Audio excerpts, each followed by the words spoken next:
Go, tell me when to go. Little ghetto boy, running in these ghetto streets. What you gonna do when you grow up and have to face responsibility? Little badass knucklehead fool. Daddy packed up and gone, so he felt he could break all the rules. Suspended from elementary school, another day, another fight. Too young to understand, he was headed toward a hard life. Moms was there, the only one who truly cared, but a woman can't be a father, so he looked for that influence elsewhere.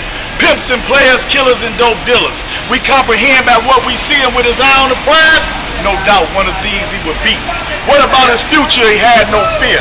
Just tired of seeing mom suffer on welfare, lack of food and no new shoes. So he put his hand down, fucked the laws and all the rules, he came up quick. By the time he was 13, put together some major licks. A child forced to face adult responsibilities. If Pops would have been there, this shit wouldn't have had to be. 15 and Buck got caught on the stick-up. Reformatory school where he gained the friendship of some more young fools. No rehabilitation and lack of education. Back on the streets at 18, him and his new crew ain't faking.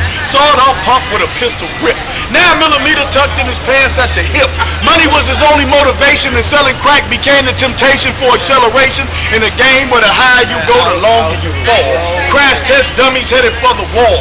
This is the story of the man-child of today. If we don't teach him young, he'll reach his own way. Little ghetto boy, running in these ghetto streets. What you gonna do when you grow up and have to face responsibilities? From a baby to a man, no childhood in between. Little ghetto boy paying bills at 13. Headed down the road of oppression. Whatever happened to childhood being a blessing? Depressed from the stress. While the little brothers feel they need bulletproof vests, cause they coming up in the danger zone where respect is selling crack over a mobile phone. Little dog, I ain't telling you not to get in where you fit in. I'm telling you, if you get caught up in this game, you can't win. There's enough sales for us all, and don't think for a second he'll hesitate to make that call. The more daddies off the streets, the more divided our families will be. And this shit ain't nothing new. This plan was devised before me and you. Ask yourself why crime is at an estimated low, but it still hasn't stopped the revolvement of the penitentiary dope. Another father popped another child headed down the same fucking block. Now look who's watching over our flock. A shepherd that leads our sons as sheep to the slaughter and trying to impregnate our daughters. We ain't trying to mix or amalgamate. It's time to back up and evaluate our situation. Let's keep our thoughts pure and resurrect our nation. Peace.